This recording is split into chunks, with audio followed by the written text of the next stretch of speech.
Good evening, everyone, and welcome to the Brian Crombie Radio Hour on Saga 960. It's a real pleasure of mine tonight to introduce you to and interview David Deacon, who has got an incredibly eclectic life. This gentleman I met first a long time ago when his father was the member of provincial parliament in the area that I grew up in Markham, Unionville, York Centre, provincial riding in north of Toronto. He then went on to become a real political operative himself. He was running David Peterson's leadership campaign. I think that was 1981, 1982.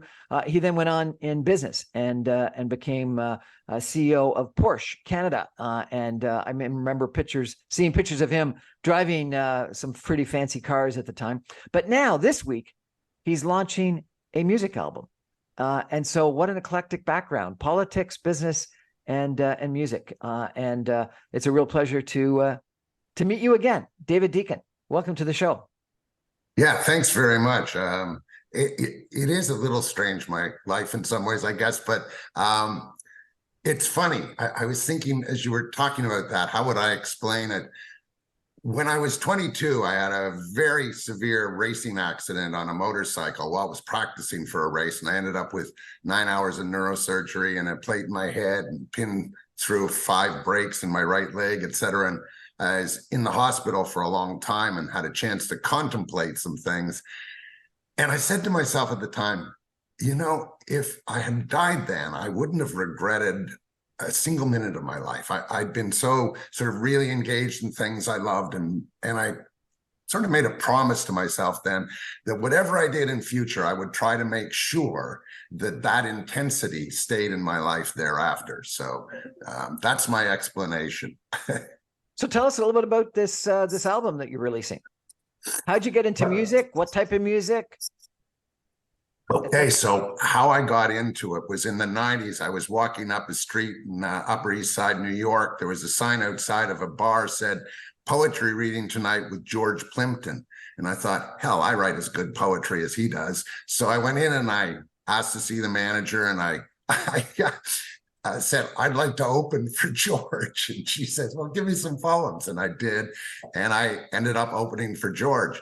They invited me back a few weeks later to be their poet for Valentine's Day. And I went, but they had a folk singer who was very good. And I thought, geez, I'm going to be so boring in comparison with just spoken word. So I thought I should try and put music to this. And that's what I did in the 90s. I did 3 albums in the end, sold almost 10,000 on a privateer basis.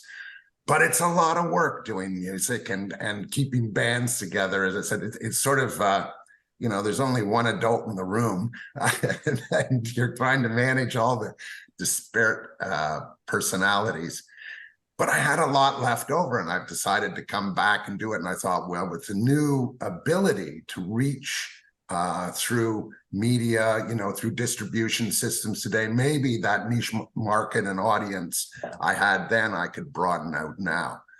And what is the music?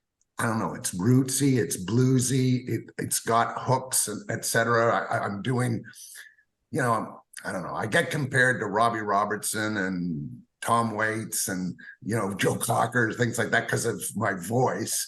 But I think, I don't know, my music has a resonance for those who like Americana or that kind of genre. And are you singing and performing on an instrument, or do you have a backup band? Or tell me a little bit about the band. No, so I did have a band in the 90s when we were doing that steadily. I used to play at the Rex Hotel actually every other Thursday, and we also traveled a lot.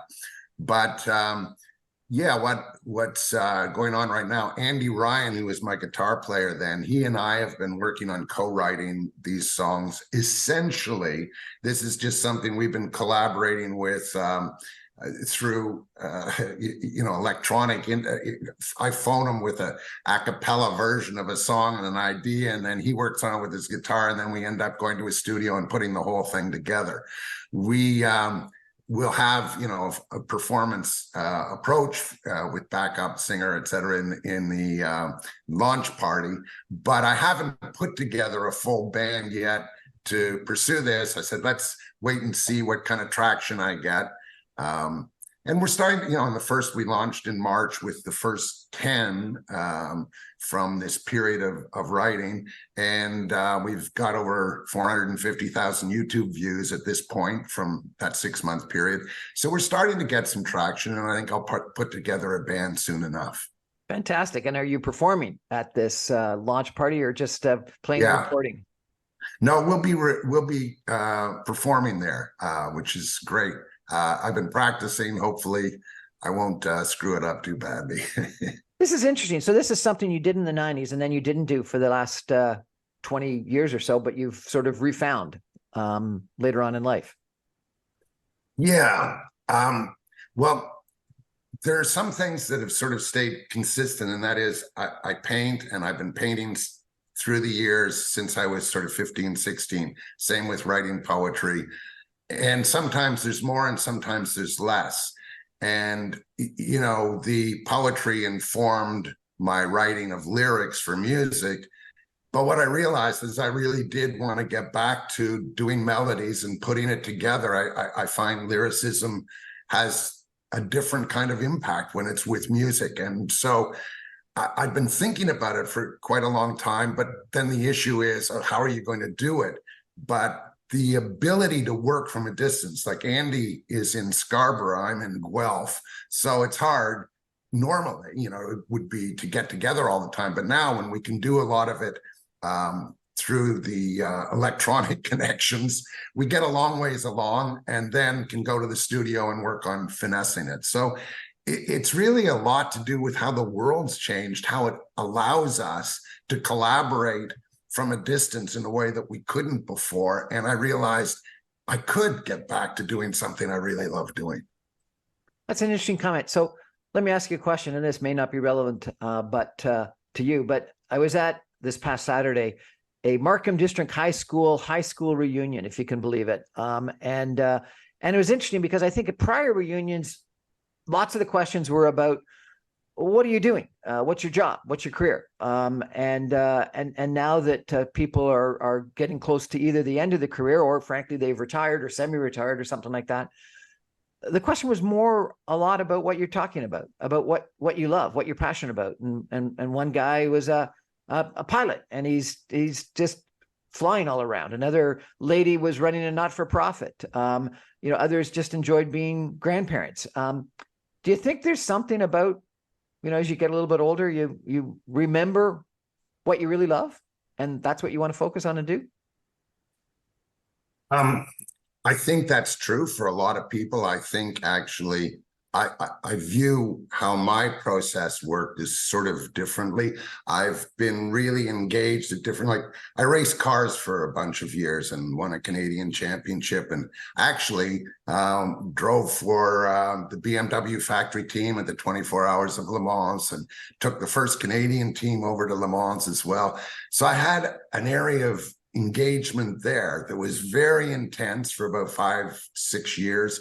And then I moved back out of it, largely because in those days it was so extremely dangerous, and I'd lost a friend in each of 3 years. And I ended up going, okay, maybe now that I'm married and looking at kids, I should move off this. But it didn't change how much I got from it as I went through that period. And I think for us in our lives, you know, tasting what's going on, or as they say, smelling the roses, but, you know, getting engaged. I've always had at least 2 things I was doing, my work and then something else that totally engaged me in my life. And music's one of those things, art's one of those things. And I think maybe for a lot of people, what happens is they feel they've got room for it now as they're getting into or close to retirement, and therefore they do that. I've tried to do it as I went along. Well, it certainly sounds like you did. And unlike the vast majority of us, that we have to forget or not pay attention to some of those things that we're passionate about and love. The fact that you were able to do politics, business, motorcycle racing, car racing, business up to the highest level as CEO of a company, and then still also do art and music is pretty astounding. What's like, have you found a way to get 48 hours out of every day? What's your secret?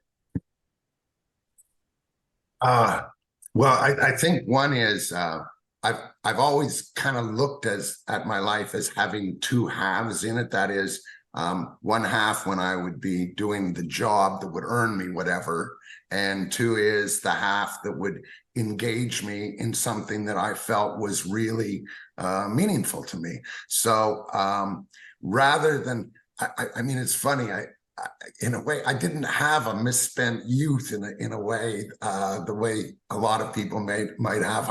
I was instead working in the shop, working on the race car or whatever when I finished work, and I was getting other things done and sorting out my work in other areas. So it's just how I ticked over. And I don't know, I think, as I said, it came really from that moment back when I was 22 and saying, I don't want to waste a minute. I want to know if that is my last minute, that I will have felt like I got everything out of all I could do up until then. And I guess that's driven me a little bit. I don't know. But, we kind of just lead lives. They almost happen onto themselves, don't they? We just drive in our direction, and then suddenly it's a road that's been your fate. And mine happened to have a number of pieces to it. Well, it was Einstein that said that coincidences or collisions, I can't remember whether it was collisions or coincidences along the way, are God's way of staying anonymous. And so the idea about being different opportunities come along and they take you down different paths, and that leads to an interesting journey. We're going to have to take a break for some messages and be back in just 2 minutes with Dave Deacon, who's coming out this week with a new album. David, before we go for the break, if people want to get your album, listen to your music, how can they best do that? Yeah, on any of the streaming channels. So on YouTube or Spotify or Apple Music, any of those, just look up David Deacon. The latest song is Soldiers of the Universe. But there's a bunch of them up there. Like I Got the No Never Mind is one that's done very well. But you can find it on any of the streaming channels. Back in 2 minutes with David Deacon. Stay with us, everybody.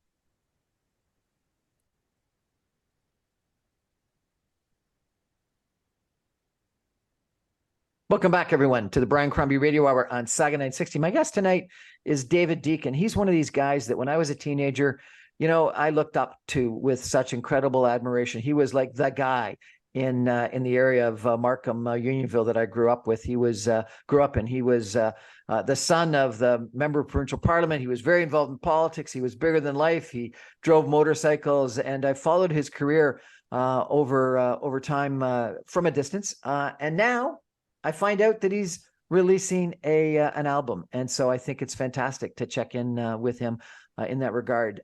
David, tell me, if you could, about some of the songs and what the topic is and where the inspiration for the lyrics came from, if you could. Yeah, that's kind of interesting. There's one song that is going to be the feature song of this album called "And They All Sang Along." And how that happened was I have a 10-year-old daughter who came in the room the other day and said, "Dad, I'd like you to write a song, and I'd like the chorus to be, and they all sang along." And I thought, wow, that's a really nice line. I like that. So I got to work on it and got it done, played it for about a month or so later. And she says, "Wow, Dad, you really take your assignment seriously." But there's, it allowed me to sort of explore an area. It starts out, "I left behind the memories, I left behind the dreams, frozen in my thoughts, like stitches in the seams." And, it allowed me to investigate and play around with some nostalgia without getting too maudlin in the process. And I was just saying, and I remember singing in the night, and they all sang along. And I guess it's nice to touch on issues that aren't just, individual stories, but have a broader base to memories that we all might have and sort of share. So that's kind of one inspiration. Another. What's the title of the song? Yeah, "And They All Sang Along." And they all sang along. Sounds fantastic. Yeah. Well, anyway, I'm happy with it. We'll see. I have another one that is the pre-launch single on this album called Soldiers of the Universe. And this sounds strange, but I've always been an existentialist. And a couple of summers ago, I was going through a difficult period with some issues that were stressing me. And I was reading Marcus Aurelius's Meditations, and I thought, really, when I think about it, I want to marry this existentialism with stoicism. So there we go. That's a mouthful. What the hell are you doing? Anyway, it ended up with this line being the chorus, choose not to feel harmed and you cannot be harmed. And the rest of it in the verses is really the existentialism, but the chorus is, in the end, if we don't think the universe is conspiring against us, which it probably isn't, it's just stuff that should fall off our back. And so, yeah, sometimes I go that direction. And then hold it. You got to step back. You got to explain to everyone, if you could, what is existentialism and what is stoicism? Okay, so existentialism essentially is you are what you do. It suggests that the only thing in the world that is meaningful is your action that is in reaction to whatever happens around you. And existentialist thought is really, as I say, in a sense, what you do is what you are. Stoicism is the notion of being able not to feel hurt by things. I guess the simple idea would be, if a bird froze on a branch and dropped to the ground, there wouldn't be a second in that whole process when the bird would be thinking about themselves. They're not reflective and self-reflective. The universe, the things that happen around us just happen, and we shouldn't take them personally. We should just accept and move on. So that's the sort of idea. A Stoic, I don't know. My father once cut his leg very, very badly with a chainsaw, and we took him to the local doctor, and they put in about 35 stitches, and they said, next time, take him to the hospital. But that reflected my father's stoicism. He wasn't going to complain in a big way. He was just going to take what happened and deal with it as simply as he could. So that would be my simple explanation of those two things. Sounds like some interesting songs. Have you got another one to share with us? Well, I was thinking that because this year I actually did two albums. This one we're launching right now. And then in March, I launched another one, and it has two songs in it, one called Poetry and the other called A Hard Time. And they're bookends to the same romantic relationship. So, of course, as is often the case in music, relationships are also an inspiration for thoughts or whatever else.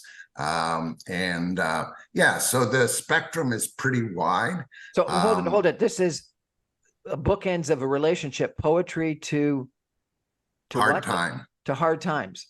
And so you're saying that relationships are bookended this way? Well, let's say I've encountered that a couple of times. I read this article, completely stupid, but I read this article about Taylor Swift, that the only reason why she continues to date people is so that she's got material for her breakup songs. I know, and they're now talking about all the breakup songs that Travis Kelce is going to create for her. But it's true.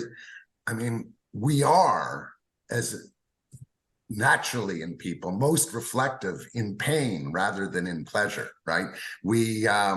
It's when things aren't going well that we tend to be most reflective, as opposed to when things are going really well. Well, we're just carrying on and great happiness, and it doesn't need reflection because we're okay. Yeah. Sounds like several of these songs are extremely reflective in of themselves.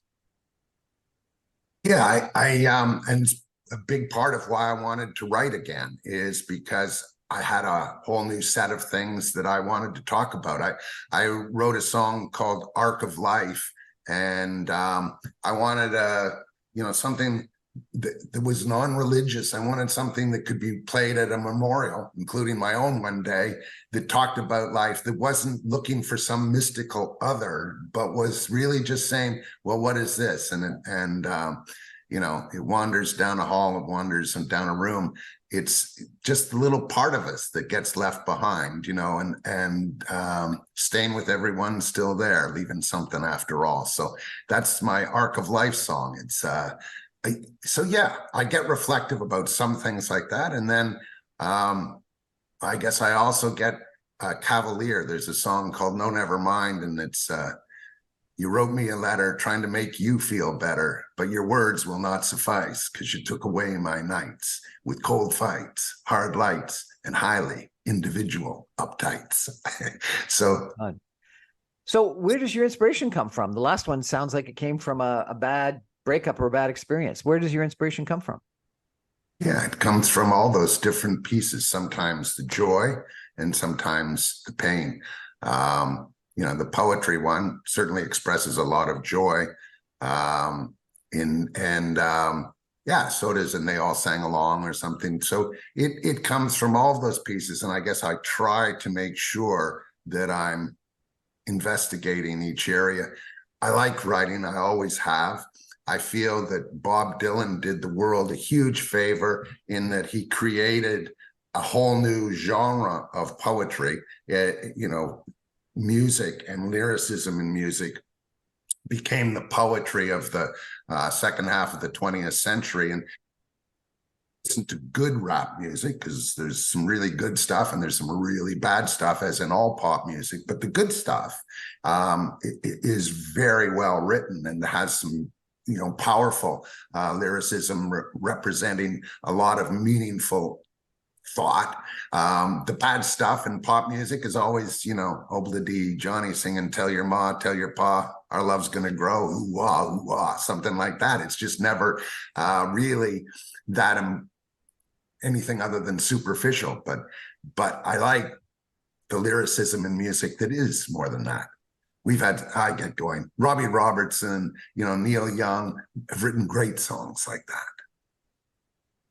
Do you get up in the morning at 4:30 and write? Do you get this inspiration in the shower? Do you write as soon as this trauma or whatever it is, this tragic occurrence? Like, how does creativity actually come into your brain?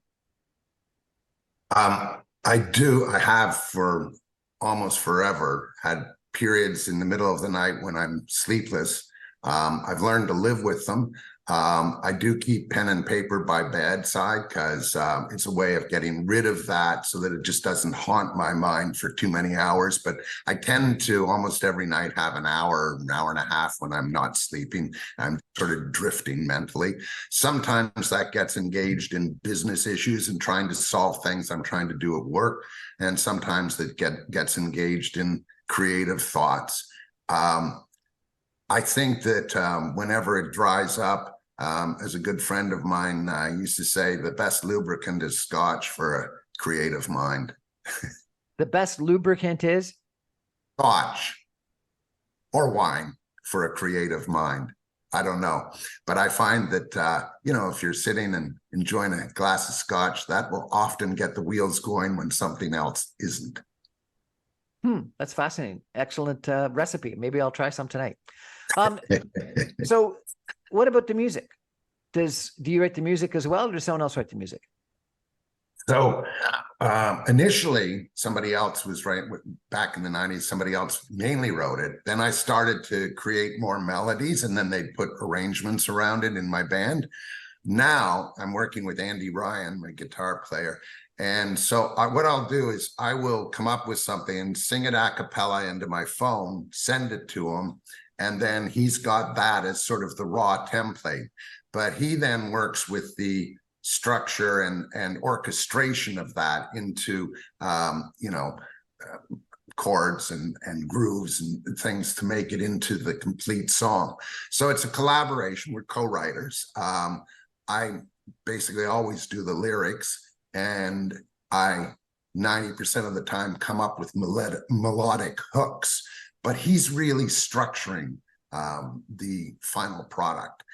It goes back and forth all the way through, and he'll suggest changes on some of the lyrics or in this and that, as I'll suggest some changes on arrangements, but it's collaborative. Sounds fantastic. Well, good luck with your launch. This sounds really quite exciting. Thanks. And Brian, it's really great to be on your show. It's been interesting to me, as you were saying the other way around, but watching your career. And I appreciate your time to talk with me today. My pleasure. Thank you so much. We're going to take a break and come back in just 2 minutes. Stay with us, everybody.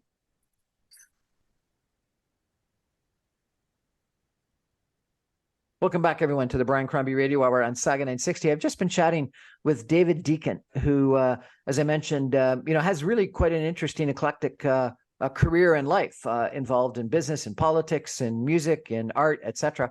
And we've been chatting about his release this week of an album and several of his songs. But I thought, since we had him, it would be really interesting to find out what's going on in his life from a business standpoint. And David, I understand that you've just done a turnaround in Atlantic, Canada. Can you tell us a little bit about that at all?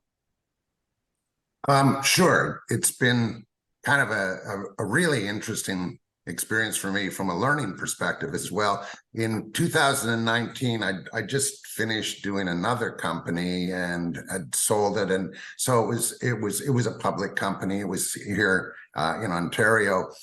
And my brother Colin had done some consulting for this company, New Air Ventilation Systems, in Nova Scotia, Windsor, Nova Scotia.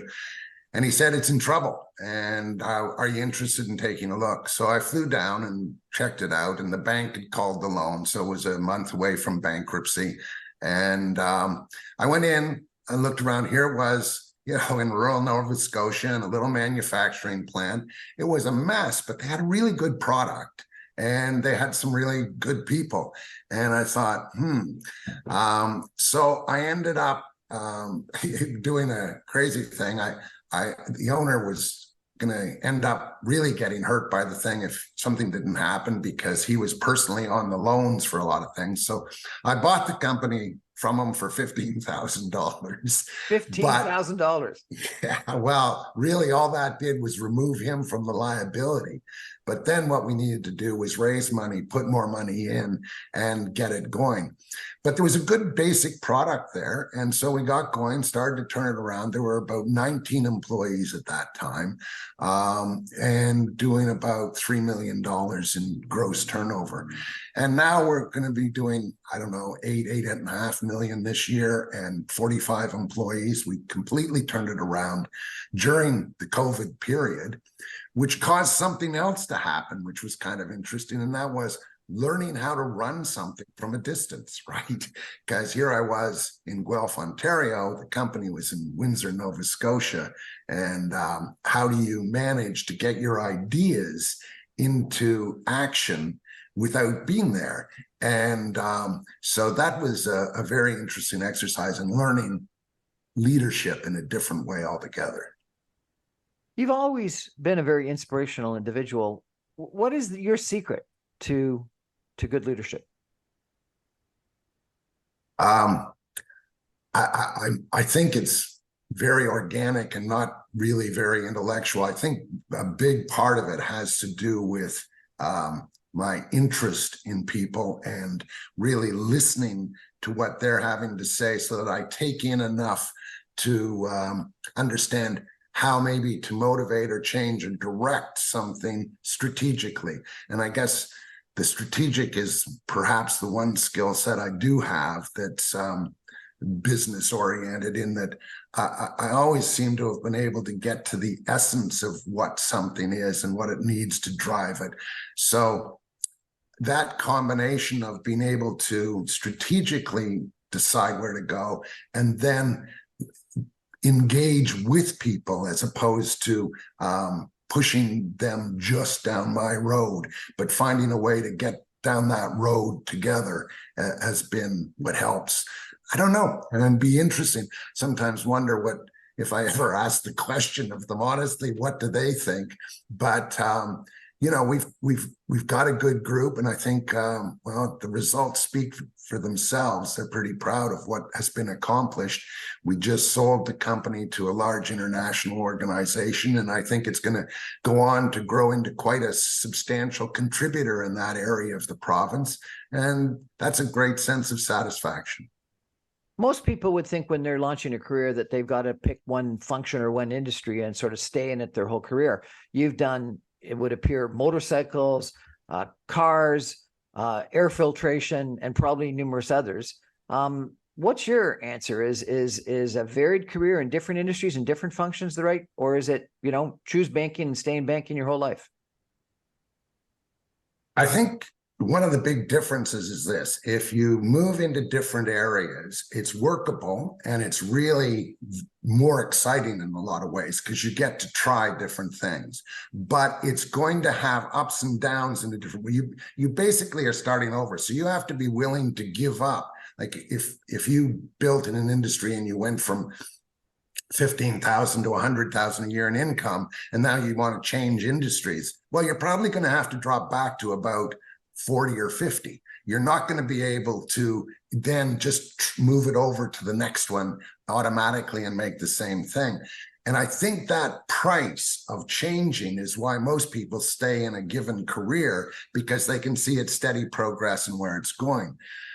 It's not that people have to do that. I think it's just that that's the norm.